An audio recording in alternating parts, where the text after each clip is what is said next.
신약성경 마태복음 9장 1절부터 13절까지 말씀입니다. 저와 여러분이 한 절씩 교독으로 봉독하시고 마지막 절은 함께 읽겠습니다. 예수께서 배에 오르사 건너가 본 동네에 이르시니 침상에 누운 중풍병자를 사람들이 데리고 오거늘 예수께서 그들의 믿음을 보시고 중풍병자에게 이르시되 작은 자야 안심하라 내 죄 사함을 받았느니라. 어떤 서기관들이 속으로 이르되 이 사람이 신성을 모독하도다. 예수께서 그 생각을 아시고 이르시되 너희가 어찌하여 마음에 악한 생각을 하느냐. 내 죄 사함을 받았느니라 하는 말과 일어나 걸어가라 하는 말 중에 어느 것이 쉽겠느냐. 그러나 인자가 세상에서 죄를 사하는 권능이 있는 줄을 너희로 알게 하려 하노라 하시고 중풍병자에게 말씀하시되 일어나 내 침상을 가지고 집으로 가라 하시니 그가 일어나 집으로 돌아가거늘 무리가 보고 두려워하며 이런 권능을 사람에게 주신 하나님께 영광을 돌리니라. 예수께서 그곳을 떠나 지나가시다가 마테라 하는 사람이 세관에 앉아 있는 것을 보시고 이르시되 나를 따르라 하시니 일어나 따르니라. 예수께서 마테의 집에서 앉아 음식을 잡수실 때에 많은 세리와 죄인들이 와서 예수와 그의 제자들과 함께 앉았더니 바리새인들이 보고 그의 제자들에게 이르되 어찌하여 너희 선생은 세리와 죄인들과 함께 잡수시느냐. 예수께서 들으시고 이르시되 건강한 자에게는 의사가 쓸데없고 병든 자에게라야 쓸데있느니라. 함께 읽겠습니다. 너희는 가서 내가 긍휼을 원하고 제사를 원하지 아니하노라 하신 뜻이 무엇인지 배우라. 나는 의인을 부르러 온 것이 아니요 죄인을 부르러 왔노라 하시니라. 아멘. 거악이라고 하는 단어가 있습니다. 그럼 무슨 뜻인지 아시나요? 들어보셨나요? 거악. 한자를 같이 보시면 조금 더 쉽게 이해하실 수가 있는데요. 클 거자에 악할 악자를 사용합니다. 거대한 악, 큰 죄악이라는 뜻이죠. 표준국어대사전을 찾아보면 크게 행해지는 범죄라는 그런 뜻이 적혀 있습니다. 사회를 혼란스럽게 하고 나라를 뒤흔드는 그런 큰 죄를 말합니다.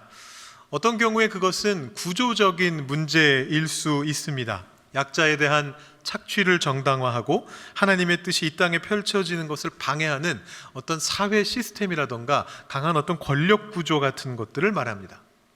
아모스 선지자가 외쳤던 것처럼 공의를 강물같이 흐르게 하라. 그 말을 막아서는 이제 그런 것들입니다. 다른 경우에 그것은 어떤 한 사람의 권력자나 부자나 혹은 인플루언서나 혹은 어떤 단체가 저지르게 되는 반사회적 혹은 윤리적 혹은 종교적 죄악일 수 있습니다. 우리가 이런 것들을 보통 어디서 보게 되느냐 하면 TV 뉴스 한 꼭지나 신문 지면 한 장을 차지하는 것을 보게 됩니다. 그리고 그것을 보면서 혀를 끌끌 차게 만들죠. 이런 것들을 우리가 거악이라고 부릅니다. 여러분, 이런 거악을 우리가 어떻게 해야 할까요? 사회 구조적인 어떤 모순들, 어떤 큰 잘못들, 이런 것들을 위해서 우리가 뭔가를 과연 할 수 있을까요? 여러분, 신문을 보시면서, 방송을 보시면서 어떤 생각을 하십니까? 우리가 할 수 있는 게 없어 보인다 할지라도 무언가 노력을 기울일 필요는 있습니다. 그것이 기도가 되었던 아니면 어떤 목소리, 작은 목소리를 내는 것이든 아니면 어떤 행동을 하는 것이든 우리가 그것에 맞서 싸우기 위해서 당연히 노력해야 됩니다. 그런데 그 과정 속에서 조심해야 하는 것이 있습니다. 이런 거악과 맞서면서 나 자신의 작은 죄들을 놓치게 될 수 있다라는 것입니다. 거창한 생각은 작은 생각을 못하게 만듭니다. 하나님의 나라를 위해서 일한다는 사람들이 종종 자기 가족을 돌보는 일을 놓칠 때가 있습니다. 국가와 민족을 위해서 봉사한다는 사람들이 종종 자기가 살아가고 있는 그 지역을 돌아보지 못할 때가 있습니다. 전쟁을 막겠다고 나서다가 내 집 앞에 구덩이에 빠져 죽는 일이 생겨날 수 있습니다. 마치 톨스토이의 작품에 등장하는 마귀의 꾀임을 받았던 농부처럼 더 큰 땅을 바라보면서 열심히 하루 종일 뛰어다닌 끝에 자기 체력은 돌아보지 못해서 결승점에 골인하자마자 쓰러져서 죽었던 것과 같은 그런 일들이 우리에게도 일어날 수 있습니다. 우리는 이 사회의 어떤 구조적인 문제, 어떤 거악에 대해서 절대로 눈을 감아서는 안 됩니다. 크리스천이 종종 놓치게 되는 실수인데 절대로 그러한 거악에 눈을 감아서는 안 됩니다. 그런데 반대로 그런 사회적인 어떤 거악만 생각하면서 그것으로 나의 죄를 잊어버리거나 정당화해서도 안 됩니다. 우리는 이 땅에 하나님의 뜻을 이루기를 위해서 기도하며 살아가는 존재들입니다. 이 땅 안에는 사회와 국가와 세계가 포함되고요, 동시에 나도 포함됩니다. 이 둘을 분리하기 시작할 때 문제가 발생하는 것입니다. 이런 식입니다. 세상은 악에 물들었어. 근데 나는 그 세상에서 발을 빼고 있어. 그러니까 나는 선해. 나는 문제가 없어. 나는 잘 살고 있어. 이 말에 어디에 오류가 발견되십니까? 혹은 이렇게 생각하는 겁니다. 사회의 거악과 맞서 싸워야 돼. 그것을 위해서는 작은 실수 정도는 지나가야 돼. 내 가족, 내 동료, 내 이웃이 상처받으면 좀 어때? 큰 악과 싸우기 위해서는 그건 작은 희생일 뿐이야. 여러분, 이 말 속에 어떤 오류가 느껴지십니까? 속담을 인용해서 말씀드린다면 겨 묻은 개가 똥 묻은 개를 나무라는 것이다, 이렇게 말할 수 있습니다. 원래 속담은 거꾸로인데요, 똥 묻은 개가 겨 묻은 개를 나무란다 이건데, 사실은 뒤집어 놓는다 해도 그 뜻이 바뀌지 않습니다. 이 속담은 더 강렬하게 표현하기 위해서 더 더러운 존재가 덜 더러운 존재를 공격한다, 이런 투로 만들어졌을 뿐이지만 말을 뒤집어도 어차피 똑같습니다. 겨 묻은 개가 똥 묻은 개를 나무란다고 해서 그 몸에 묻어있는 겨가 사라지는 것이 결코 아닙니다. 그 개도 똑같이 더럽습니다. 오히려 자기의 생각과는 다르게 내 몸에 묻어있는 것이 똥보다 더 더러운 것일 수도 있습니다. 내 눈에 들보는 보지 못하고 남의 눈에 티를 보고 빼주겠다고 하다가 뒤늦게 내 눈 안에 티보다 훨씬 더 큰 것이 들어있다는 것을 발견하게 될 수 있습니다. 세상이 악하다고 해서 그보다 상대적으로 선할 수도 있는 내가 의인이 되는 것은 아닙니다. 오히려 그것 때문에 내 악을 깨닫지 못하게 된다면 더 큰 문제가 발생할 수 있습니다.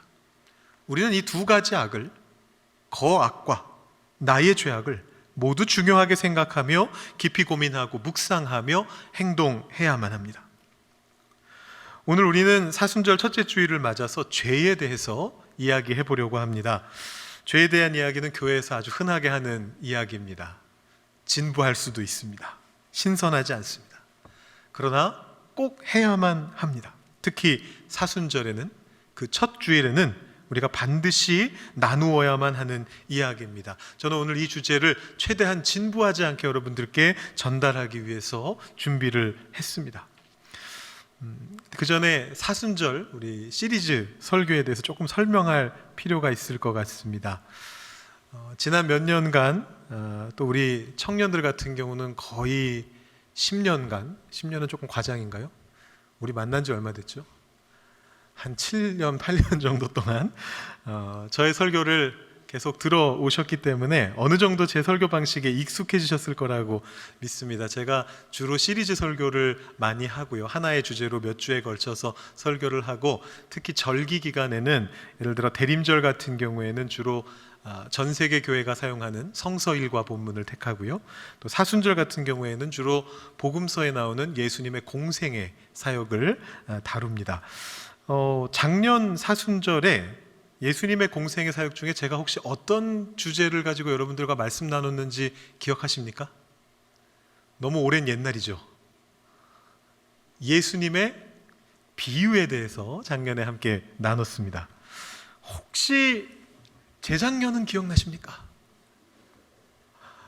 저도 기억이 안 나가지고 찾아봤습니다. 재작년에 뭘 했지 하고 찾아봤는데 기억이 안 나는 게 너무 당연했습니다. 그때는 제가 담임 목사 청빙을 받기 전이라서 우리 김요한 목사님하고 같이 격주로 시리즈가 아닌 그냥 설교를 했었습니다. 그 전에 청년부와 같이 있을 때는 예수님과 성경 읽기, 또 베드로의 눈으로 본 예수님, 또 여성 제자들의 눈으로 본 예수님, 이런 것들을 주제로 삼아서 한 해마다 시리즈로 했었던 기억이 있습니다. 그 중에 일부는 나중에 우리 장년분들하고도 함께 나눌 수 있는 그런 기회가 있을 거라고 생각합니다. 올해는 제가 무엇을 준비했을까요?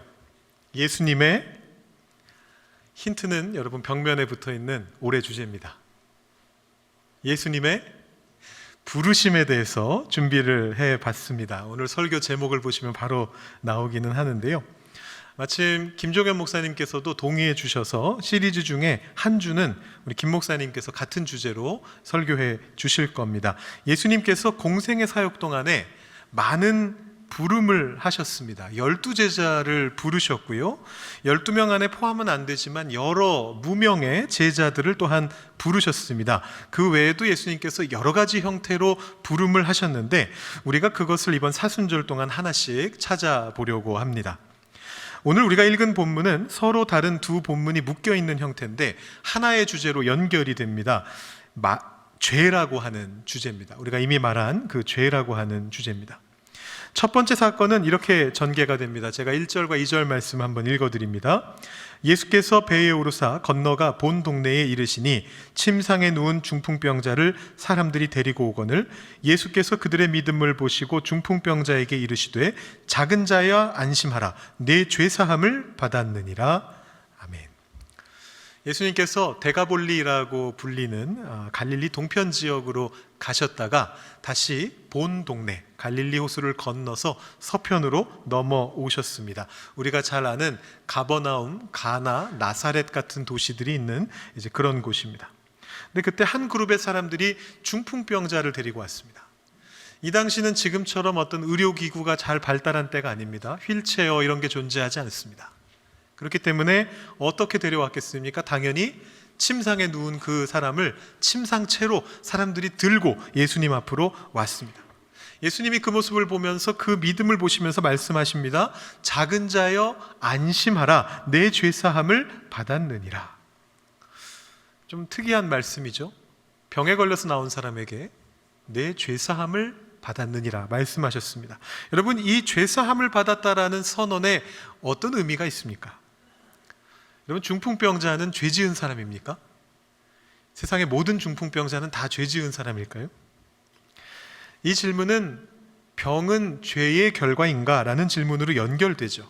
제가 이미 여러 번 말씀드렸기 때문에, 그리고 오늘의 핵심 주제는 아니기 때문에 제가 간략하게만 정리해 드리자면, 성경에서 병이나 고난이 죄의 결과인 것처럼 그렇게 묘사되는 장면들이 많이 나옵니다만 그것은 당대의 어떤 문화적인 관점을 받아들여서 표현한 것이고요, 오히려 예수님께서는 나면서부터 맹인이었던 사람을 치유하시면서 이런 관점을 배척하신 바가 있습니다.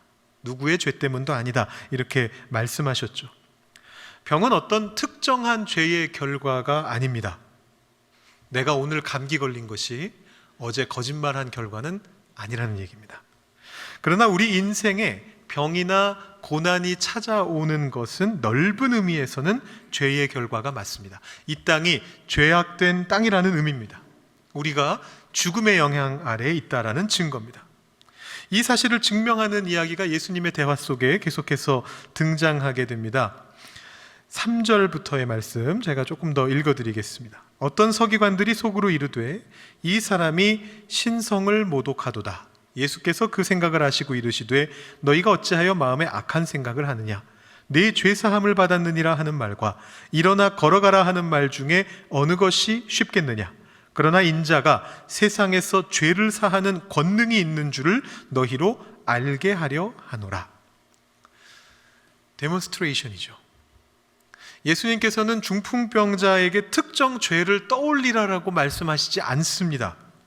그 죄를 당장 회개하라라고 말씀하시지도 않습니다. 예수님께서는 당신께서 이 땅 위에서 죄를 사하는 권능이 있다라는 것을 보여주시기 위해서 병에서 나아라 라는 말을 바꾸셔서 죄 사함을 받으라 라는 표현으로 말씀하셨습니다. 우리 모두가 죄의 종이다라는 것을 보여주시기 위함입니다.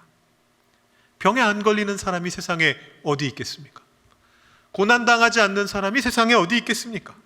그 질문을 한 서기관은, 바리새인들은 평생 병 걸리지 않고 고난 안 당하고 살아갈까요? 결론적으로 마침내 죽게 되지 않는 사람이 어디 있겠습니까? 우리 모두는 죄악된 세상 속에 살아가며 그 죄악의 영향 아래에서 살아가고 있습니다. 죽음으로 걸어가고 있습니다. 예수님께서는 우리를 그 죄악의 영향에서 건져주시기 위해서 공생의 사역을 하셨고 십자가를 지셨고 부활하셨습니다. 이것이 첫 사건의 의미입니다. 그리고 두 번째 사건이 이어지는데 언뜻 보기에는 앞의 사건하고 별 관련이 없어 보입니다. 근데 죄의 주제로 엮여 있습니다. 9절 말씀을 제가 한번 읽어드리겠습니다. 예수께서 그곳을 떠나 지나가시다가 마테라 하는 사람이 세관에 앉아있는 것을 보시고 이르시되 나를 따르라 하시니 일어나 따르니라. 예수님께서 12제자 중에 한 사람인 마테를 처음 부르시는 장면이 묘사되고 있습니다. 이 마테의 직업이 나와 있습니다. 어떤 직업입니까? 세리라고 하는 직업입니다. 여러분, 세리가 뭐 하는 직업이죠? 로마 제국의 명령을 받아서 세금을 걷는 사람입니다. 근데 이 사람들도 다 유대인들이었습니다. 유대인들이 로마 제국에 빌붙어서 자신들의 백성들을 수탈하는 역할을 맡은 겁니다.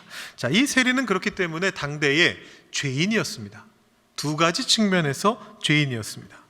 제가 이 세리가 어떤 측면에서 죄인인지를 알려드리기 위해서 두 개의 단어를 찾아왔습니다. 둘 다 노로 끝나는 단어고요.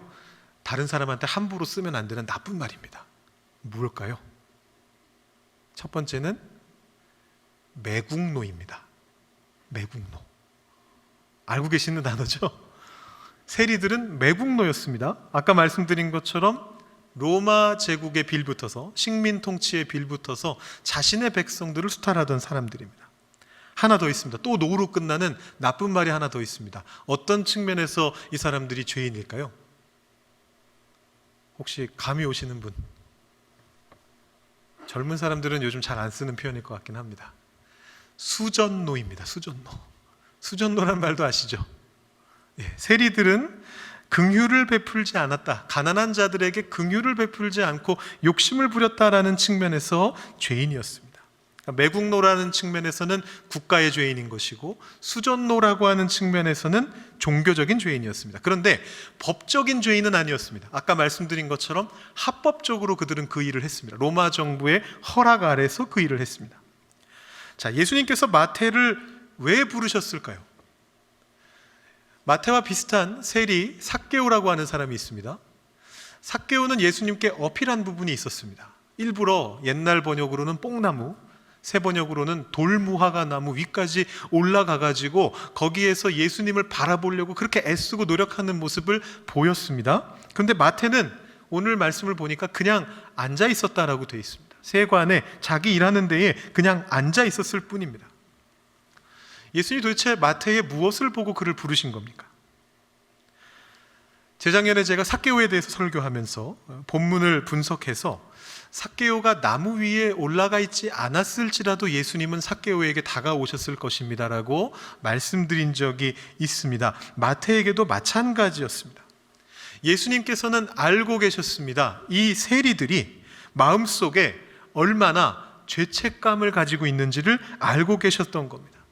예수님께서는 그들의 마음을 조금만 건드려 주어도 그들이 회개하고 주님을 따를 것을 알고 계셨던 겁니다. 그래서 예수님께서 마태를, 세관에 그저 앉아있을 뿐인 이 마태를 부르셨습니다. 나를 따르라. 그러자 마태가 곧바로 일어나서 따랐습니다. 그 마음 안에 갈급함이 있었다라는 뜻이죠. 그리고 삭개오 때와 마찬가지로 마태가 예수님을 대접하기로 한 것 같습니다. 전후 과정은 생략돼 있지만 10절에서 곧바로 예수님은 마태의 집에 들어가셔서 식사를 하셨다라고 그렇게 기록이 됩니다. 10절, 11절 말씀 제가 읽어드립니다. 예수께서 마태의 집에서 앉아 음식을 잡수실 때에 많은 세리와 죄인들이 와서 예수와 그의 제자들과 함께 앉았더니 바리새인들이 보고 그의 제자들에게 이르되 어찌하여 너희 선생은 세리와 죄인들과 함께 잡수시느냐. 예수님께서 마태의 집에 들어가셔서 식사를 하시는데 주변에 세리와 죄인들이 몰려들었습니다. 자, 이게 가능한 일인가요? 어떻게 알고 왔을까요? 세리라고 하는 사람들은 아마 마태의 그 인력의 풀 안에 있겠죠. 연결고리 안에 있는 사람들, 쉽게 말해서 동료이고 친구인 사람들일 것입니다. 이 사실은 무슨 의미를 가지는 거냐 하면 예수님이 마태를 부르셔서 마태의 집에서 식사하신다는 것이 세리들에게 벌써 소문이 났다는 얘기입니다. 아마도 이 세리들이 다른 세리들 또한 예수님에 대한 갈급함이 있었다라는 의미로 해석이 됩니다. 예수님이 우리 동료 마태의 집에서 식사를 한대, 우리도 가자. 그 자리로 몰려온 것입니다. 여기까지는 이해가 됩니다. 그런데 흥미로운 장면이 보입니다. 마태의 집에 세리들만이 아니고 죄인들도 많이 왔다라는 이야기입니다. 여러분, 세리와 죄인은 보통 한 묶음으로 묶입니다. 주로 누가 그렇게 묶느냐 하면 종교 지도자들이 그렇게 묶습니다. 우리 방금 보신 11절 말씀에도 이미 바리새인들이 와가지고 어찌하여 너희 선생은 세리와 죄인들과 함께 잡수시느냐 하면서 묶어서 말했습니다.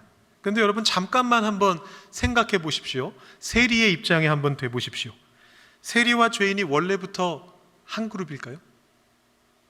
바리새인들은, 서기관들은 그렇게 볼 수 있습니다. 그놈이 그놈이고 다 나쁜 놈들이야, 그렇게 생각할 수 있는데 세리 입장에서 보시면 앞서 말씀드린 것처럼 세리는 법적인 죄인이 아닙니다.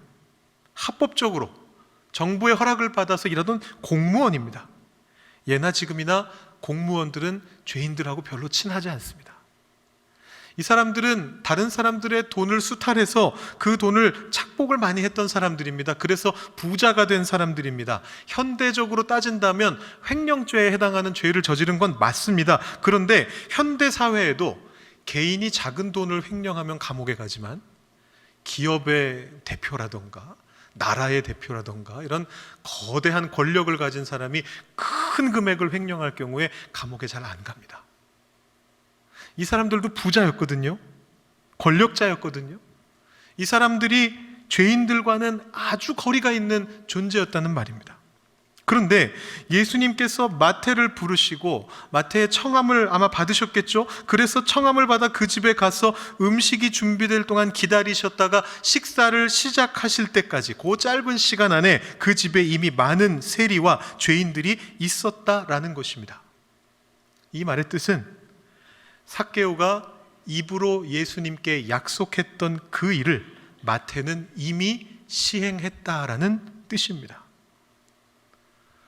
마태는 예수님을 집으로 청해서 가족들에게, 하인들에게 음식을 준비하게 한 후에 아마도 자신의 돈을 급히 자기가 착복했던 사람들에게 돌려준 것 같습니다.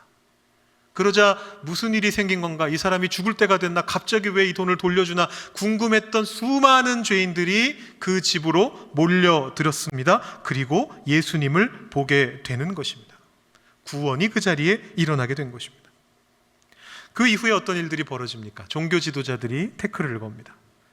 바리새인들이 따져 묻습니다. 너희 선생은 세리와 죄인들과 함께 잡수시느냐? 이게 무슨 뜻입니까? 낄끼빠빠를 해야지, 그런 뜻입니다. 여러분, 이 단어도 사실은 벌써 유행이 지나갔는데 우리 청소년들한테 이런 단어 쓰면 언제적 거를 얘기하십니까? 이런 얘기를 하실 텐데 여기 계신 분들 중에 모르시는 분들도 계실 것 같아서 한번 써봤습니다. 여러분, 낄끼빠빠가 뭔지 아세요? 낄 때 끼고 빠질 때 빠진다, 그 약자입니다. 눈치껏 낄 곳에 끼고 빠질 때 빠지고 사회적으로 그런 것들을 할 줄 알아야 된다라는 얘기인데, 바리새인들 입장에서 볼 때는 세리와 죄인들의 모임이 그런 곳입니다. 거기 갈 필요가 없어요. 오히려 피해야 됩니다. 가서 얻을 수 있는 아무런 이득도 없고 괜히 거기 있다가 내 거룩함만 더러워지면 나만 손해인 것입니다. 그래서 묻는 겁니다. 너희 선생님은 낄끼빨빨을 할 줄 모르시느냐? 선생식이나 돼서 그 정도 센스도 없으시냐라고 그렇게 힐난하고 있는 것입니다. 우리가 지난주에 변화산 사건을 살펴봤습니다. 거룩하게 변하셨던 예수님께서 세상으로 내려가시는 모습을 봤습니다. 근데 그것은 예수님께서 변화산 위에서 어떤 특별한 체험을 하셨기 때문에 그렇게 하신 게 아닙니다. 예수님의 원래 모습이 그러셨어요. 거룩하신 하나님께서 인간을 위해서 인간의 형상이 되셨습니다. 아무런 죄도 없는 의로우신 예수님께서 죄인을 위해서 죄인들 틈 속으로 들어가셨습니다. 십자가를 질 때까지. 그것 때문에 욕도 참 많이 먹으셨어요.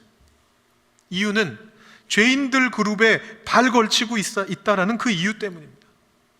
의인이 왜 죄인과 식사하는가? 의인이 왜 죄인과 부대끼는가? 왜 죄인 틈에 들어가 있느냐라고 그 사람들이 그렇게 힐난하고 비난했습니다. 그 비난 앞에서 예수님께서는 이후에 모든 크리스천들에게 금과 옥조와 같은 삶의 원칙이 될 놀라운 사고의 역전을 이루어내십니다. 여러분 잘 아시는 말씀입니다. 건강한 자에게는 의사가 쓸데없고 병든 자에게라야 쓸데있느니라. 여러분, 이 비유가 중풍병자 치유 사건 바로 뒤에 나왔다라는 점이 의미심장하지 않으십니까? 예수님께서 중풍병자를 치유하시면서 내 죄사함을 받았느니라 그렇게 말씀하셨을 때 거기에 태클 걸었던 사람들도 종교 지도자들이었습니다. 예수님께서는 중풍병자의 그 병이 직접적으로 특정한 어떤 죄의 결과인 것은 결코 아니지만 이 땅이 죄의 통치 아래에 있고 우리의 삶이 죽음의 영향 아래에 있다는 것을 보여주시기 위해서 그 말씀을 하셨습니다. 그리고 이제 죄인과 함께 식사하는 문제에 답하시면서 예수님께서는 다시 그 치유 사건을 떠올리고 계십니다. 건강한 자에게는 의사가 필요 없다는 것입니다. 자신이 건강하다고 믿는 자에게는 의사가 필요 없는 것입니다. 최근에 한국에서 일어난 크다면 크고 작다면 작은 혼란스러운 사건이 하나 있었습니다. 여러분, 한국에 혹시 다이소라고 하는데 아시나요? 캐나다에서는 달러라마 같은 곳입니다. 모든 것들을 저렴하게 싸게 파는 1,000원, 2,000원 그 가격에 파는 이제 그런 곳입니다. 근데 거기에 건강기능식품을 팔기로 이제 결정이 돼가지고 입점이 됐습니다. 뭐 종합 비타민, 마그네슘, 눈 좋아진다는 루테인, 이런 것들이에요. 그런 거를 거기에서 싸게 팔게 됐습니다. 그래서 난리가 났습니다. 원래는 약국에서만 비싼 돈 주고 사 먹을 수 있었던 약이 엄청나게 싸게 나오니까 사람들이 거기 이제 몰려가기 시작한 겁니다. 그런데 이제 약사들이 그 모습을 보면서 물론 자신들의 이익도 좀 지키고 싶었겠지만 이게 과연 맞나 해가지고 비교를 해본 거예요. 유명한 약사 유튜버들이 그걸 비교를 해봤습니다. 그랬더니 결과가 어떻게 나왔느냐 하면 싼 게 비지떡이다 라는 결론이 나왔습니다. 이제 항목마다 조금씩 다르긴 하지만 이 싼 쪽의 것이 가성비가 생각보다 괜찮은 것도 있기는 하지만 대체적으로 가격만큼 비싼 약국에서 파는 비싼 것은 충분한 양의 영양분이 있는 대신에 싸게 파는 것은 그만큼 가격만큼이나 적게 들어있다는 것을 이제 밝혀서 보여줬습니다. 근데 재밌는 거는 사람들의 반응이었습니다. 약사들이 자기 욕심 채우느라 그런다고 하면서 우리는 싼 거를 먹겠다 이렇게 이제 얘기를 하는 거예요. 사실 사람들이 건강기능식품, 종합비타민이나 이런 종류의 약을 먹는 것은 자신이 건강하다라는 어떤 확신을 먹는 것과 비슷합니다. 뭘 먹어도 상관없습니다. 건강한 사람들은 비싼 종합비타민을 먹든지 싼 종합비타민을 먹든지 아니면 종합비타민 먹지 않고 그냥 밥만 잘 먹든지 건강에 별로 영향이 없습니다. 그런데 중병에 걸린 사람에게는 어떤 성분의 어떤 약을 먹는지가 실로 중요합니다. 왜냐하면 그거 하나 잘못 선택하는 것 때문에 내 목숨이 왔다 갔다 할 수도 있으니까요. 죄도 정확히 똑같습니다. 내가 죄인이 아니다 라고 생각한다면 구원자가 필요 없습니다. 혹은 내가 죄인이긴 하지만 죄가 있긴 있지만 그 죄가 별것 아니다 라고 생각하는 사람에게는 구원자가 절실하지 않습니다. 그냥 어디서 저렴한 약 한두 개 구해서 먹으면 되는 겁니다. 죄의 문제도 그렇게 약 몇 알로 해결하면 되는 겁니다. 큰 죄가 아닌데 무슨 걱정을 하겠어요? 그냥 내가 뭔가 잘못한 것 같으면 눈 한번 감고 하나님께 아이고 잘못했습니다 용서해 주시죠 하고 그냥 끝내면 되는 거예요. 절실함이 있을 필요가 없습니다. 내가 스스로 선하다 생각할수록, 혹은 내가 선하지는 않더라도 적어도 세상의 거악보다는, 다른 사람의 큰 잘못보다는 내 잘못이 적다, 낫다라고 생각할수록 하나님께 매달리지 않습니다. 교회는 죄인들의 공동체라고 하는 말이 있습니다. 너무 많이 들어서 식상한 표현입니다. 가끔은 이 표현을 특정한 어떤 교회 멤버들의 잘못에 면죄부를 주기 위해서 사용하기도 합니다. 교회는 다 죄인들의 공동체야, 다 죄인인데 누구를 굳이 그렇게 비판해, 이런 식으로 사용하는 것입니다. 근데 저는 사실 교회가 죄인들의 공동체라는 말이 틀린 말은 아니지만 더 정확한 표현은 이것이라고 생각합니다. 교회는 죄인임을 깨달은 자들의 공동체입니다. 예수님 당시 종교 지도자들은 스스로 죄가 있다는 것을 깨닫지 못했습니다. 예수님께서는 다른 복음서 본문에서 이렇게 말씀하십니다. 요한복음 9장 말씀인데요, 바리새인 중에 예수와 함께 있던 자들이 이 말씀을 듣고 이르되 우리도 맹인인가? 예수께서 이르시되 너희가 맹인이 되었더라면 죄가 없으려니와 본다고 하니 너희 죄가 그대로 있느니라. 나는 하나님이 필요 없어요. 내 죄를 해결함에 있어서 하나님이 필요 없어요. 그런 사람들에게는 죄가 그대로 있다라고 이야기합니다. 반대로 바울은 이렇게 거꾸로 고백한 적이 있습니다. 로마서 7장에 여러분 너무나 잘 아시는 말씀입니다.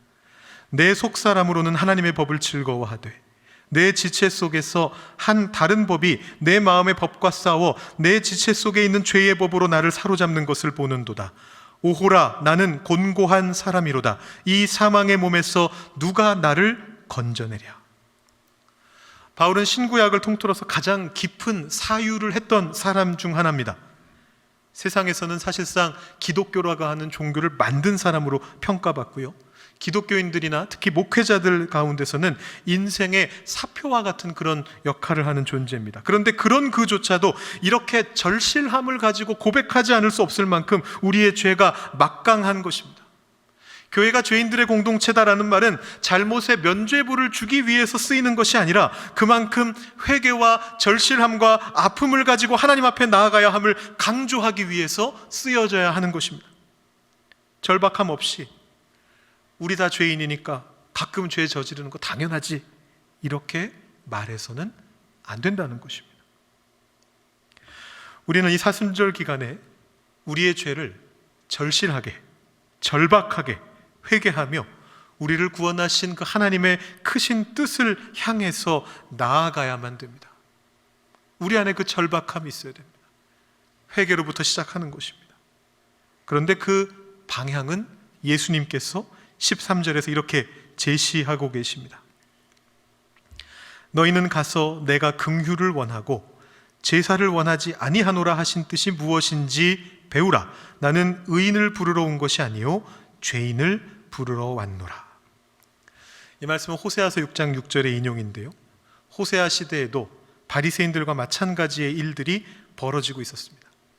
제사라고 하는 용어로 대변되고 있는 율법의 형식적인 틀만을 중시하고 그 안에 담겨져 있는 실제적인 의미, 곧 인애와 긍휼, 하나님의 긍휼이 무시되고 있었습니다. 예수님께서는 호세아서의 이 말씀을 인용하시면서 모든 율법은 그 안에 담겨져 있는 실제의 의미, 곧 하나님의 긍휼 안에서 재해석되어야 한다라고 선언하십니다. 모든 제사는 죄인을 부르는 하나님의 긍휼 안에서 이루어져야 한다라고 선언하십니다. 예수님께서 그렇게 하셨습니다. 세리와 죄인을 피하지 않으시고 그들 사이에 들어가셔서 그들과 식사하시면서 부대끼시면서 그들에게 복음을, 구원의 말씀을 선포하시면서 마태를 제자로 부르시면서 그렇게 예수님께서 행하셨습니다. 그것이 우리가 따라가야 할 길인 것입니다. 제가 두 가지를 여러분들께 말씀드렸습니다. 죄인을 부르시기 위해 이 땅에 오셨던 예수님의 모습을 보여드리면서 우리 또한 절박한 마음으로, 절실한 마음으로 예수님을 찾아야 하고 회개해야 된다는 것을 말씀드렸습니다. 그리고 또 한 가지는 그러한 회개함 속에서, 구원받은 감격 속에서 나 자신뿐만이 아니라 우리 주변에 있는, 세상 속에 있는 죄인들을 향하여 예수님처럼 나아가야 함도 말씀드렸습니다. 이 사순절 기간 동안에 하나님의 뜻을 행하시는 삶, 죄인을 부르시는 삶을 살아가실 수 있기를 바랍니다. 우선은 회개가 먼저입니다. 우리 죄를 깨닫고 회개하는 것이 먼저입니다. 그리고 그것을 깨닫게 되면, 절실히 회개하고 나면 그 감격을 가지고 다른 죄인들에게 나아갈 수 있게 됩니다. 율법의 근거에서 비판하고 비난하기 위해서가 아니라, 우리의 제사에 다른 죄인들은 끼어들어서는 절대로 안 된다라고 주장하기 위해서가 아니라, 우리 함께 예수님 만나고 구원의 감격을 누리자라고 초청하기 위해서 죄인들에게 다가갈 수 있게 되는 것입니다. 이번 사순절 기간 동안에 이 아름다운 경험을 꼭 하시게 되는 여러분들이 되실 수 있기를 주님의 이름으로 축원합니다. 기도하겠습니다. 하나님 아버지, 감사합니다. 중풍병자를 일으키시고 마태를 부르셨던 예수님의 모습을 보면서